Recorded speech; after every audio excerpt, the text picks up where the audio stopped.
Chapter 2740. Dark Lord's Top Lieutenant.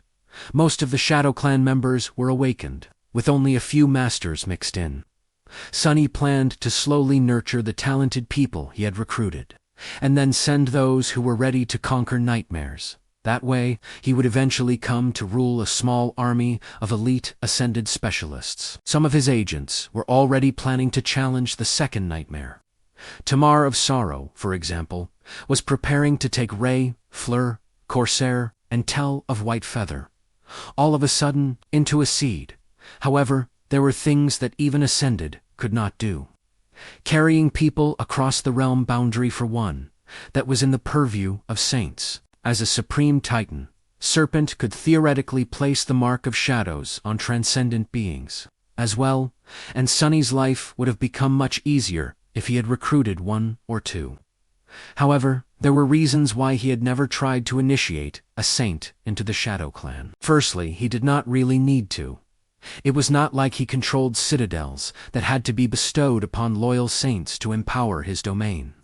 Sunny had 7 incarnations, after all, but only 2 citadels. So, unless he suddenly came into possession of 6 more, he had no need of a vassal. More importantly, though, he could not allow himself to become a master of too many powerful living beings. It was fine if his legion of shadows kept growing, but if enough humans who had climbed high on the path of ascension began to follow him, the forgotten god would come closer to awakening. Still, things constantly changed, and at this point, Sunny needed the assistance of a saint. He needed someone who was competent, would fit into the Shadow Legion, and whose absence would not weaken the longing domain too much. That last requirement was especially stringent. It made it so he could not poach Effie, Kai, or Jet from Nephis. Even someone like Nightwalker was out of the question, for better or worse. However, Sunny did have a perfect candidate in mind. I really don't like this place. Escorted by Saint through a dark corridor, Sunny barely held back a shiver. It was terribly cold down here, and on top of that, his shadow sense was suppressed. Those demons all must have been wary of Shadow God and his servants. Many of the strongholds they had left behind had a way of making his perception nearly useless, as if he were an ordinary being. The Jade Palace was no different. One of Sunny's incarnations was hidden in Ravenheart, so visiting the Great Citadel was quite simple. He often did, either to help Kai or to annoy him out of boredom. Today, however, Sunny had left the opulence of the upper levels of the Jade Palace behind and delved into the network of tunnels beneath it. His goal, of course, was to find the reclusive saint who dwelled there. These were the ice halls, where Kisong had kept her legion of pilgrims once. A questionable choice of residence as far as Sunny was concerned. But then again, he lived inside a gluttonous devil. Soon enough, the tunnel Sunny and Saint were following opened into a vast open chamber, and he suddenly lost his ability to see. That was because the chamber was drowned in true darkness, the element that the person who lived here freely controlled. Strangely enough, the cold receded as soon as he entered the chamber, and a warm wind caressed his face. Sunny cleared his throat. "I am sorry to come in without knocking, but you know, there's no door. So, I let myself in." A few moments passed in eerie silence, and then, a voice resounded from the dark, sounding somber and cold. "The Lord of Shadows. To what do I owe the displeasure?" Still blind, Sunny smiled. "Oh, you know, I need help kidnapping 1,000 or so people. You were the first person I thought I'd ask." There was a long stretch of silence, and then Revel responded in a tone that lacked amusement.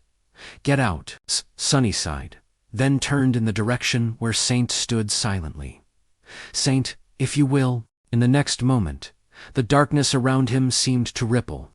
Then it retreated, revealing the vast underground chamber to him in all its Sunny had not really put much thought into imagining how the Lightslayer's lair looked.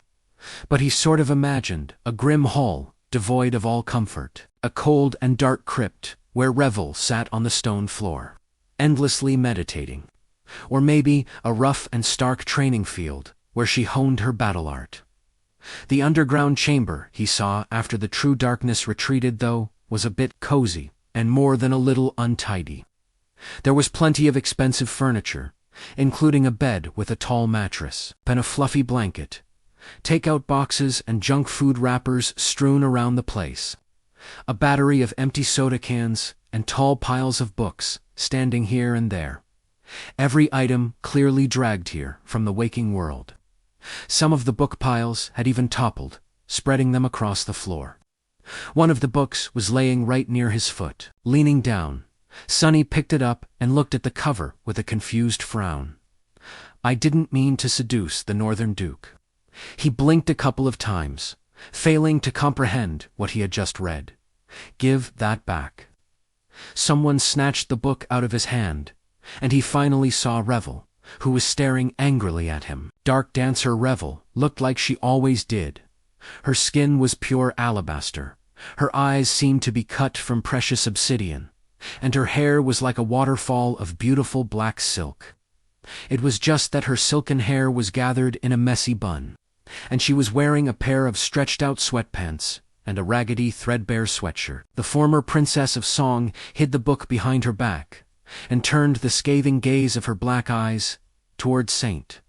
Since when is that thing supreme?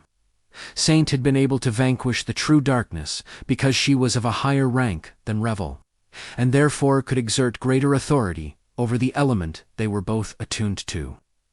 Sonny was still staring at Revel with a dumbfounded expression. Since winter, it was Revel the Lightslayer. All right, Revel was a slob, and an aficionado of questionable novels as well. Sonny was suddenly full of doubts. Come to think of it, do I really need a lieutenant?